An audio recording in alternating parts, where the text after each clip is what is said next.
Armstrong கொலை வழக்கில் பாஜக முன்னாள் நிர்வாகி அஞ்சலை நேற்று கைது செய்யப்பட்ட நிலையில் தொடர்ந்து அவரிடம் 14 மணி நேரத்திற்கு மேலாக தொடர் விசாரணை என்பது நடைபெற்றிருக்கிறது. அந்த விசாரணையில் பல புதிய ஆதாரங்கள், தகவல்கள் கிடைத்திருப்பதாக கூறப்படுகிறது. ரவுடி அஞ்சலை வீட்டிலிருந்து 5 செல்போன்கள் மற்றும் ஒரு பாஸ்புக் பறிமுதல் செய்யப்பட்டிருப்பதாகவும் தற்போது அண்மை செய்தி கிடைத்திருக்கிறது. ரவுடி அஞ்சலை வீட்டிலிருந்து 5 செல்போன்கள் மற்றும் பாஸ்புக் பறிமுதல் செய்யப்பட்டிருக்கிறது. தனிப்படை போலீசார் இந்த நடவடிக்கையை எடுத்திருக்கிறார்கள். ஆம்ஸ்ட்ராங் கொலை வழக்கில் கைதான பாஜக முன்னாள் நிர்வாகி அஞ்சலையிடம் 14 மணி நேரத்திற்கு மேலாக தொடர்ந்து விசாரணை என்பது நடைபெற்ற நிலையில் கைதான ரவுடி அஞ்சலையின் வீட்டில் புதிய ஆதாரங்கள் என்பது கிடைத்திருக்கின்றது.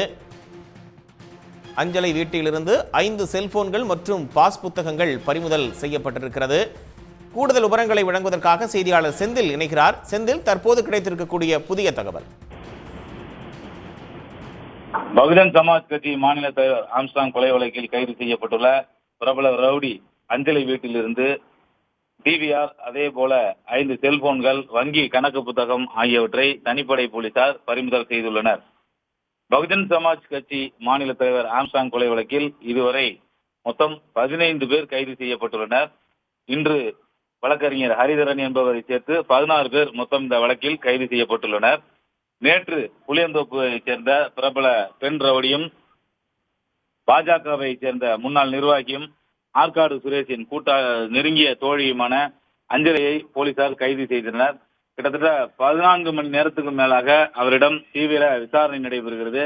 ஏனென்றால் இந்த கொலையாளிகளை ஒருங்கிணைத்தது, ஆம்ஸ்ட்ராங்கை கொலை செய்வதற்கு 4 இடங்களில் சதித்திட்டம் தீட்டியது உள்ளிட்ட பல்வேறு இந்த சதிச் செயல்களில் இவருக்கு முக்கிய பங்கு இருப்பதும் போலீசார் விசாரணையில் தெரிய வந்துள்ளது. இந்த நிலையில்தான் அவரை சென்னை கொண்டித்தோப்பு காவலர் குடியிருப்பில் உள்ள அதிதீவிர குற்றத்தடுப்பு பிரிவு காவல் நிலையத்தில் வைத்து இன்று காலை முதல் போலீசார் தீவிர விசாரணை நடத்தினர். பின்னர் அஞ்சலையின் வீட்டுக்கே அழைத்து சென்று போலீசார் விசாரணை நடத்தினர். அவரது வீட்டிலிருந்து டிவிஆர், சிசிடிவி கேமரா பதிவுகள் அடங்கிய அந்த டிவிஆர் பறிமுதல் செய்யப்பட்டிருக்கிறது. அதே போல 5 செல்போன்கள் மற்றும் வங்கி கணக்கு புத்தகங்கள் ஆகியவற்றை போலீசார் பறிமுதல் செய்திருக்கிறார்கள். ஏற்கனவே அஞ்சலையின் வங்கி கணக்கு விவரங்கள் தொடர்பான பணப்பரிமாற்றம் தொடர்பான விவரங்களை கேட்டு 2 வங்கிகளுக்கு காவல்துறை சார்பில் கடிதம் எழுதப்பட்டுள்ளது குறிப்பிடத்தக்கது. உடனுக்குடன் செய்திகளை தெரிந்து கொள்ள சன் நியூஸ் பெல் ஐகானை கிளிக் பண்ணுங்க.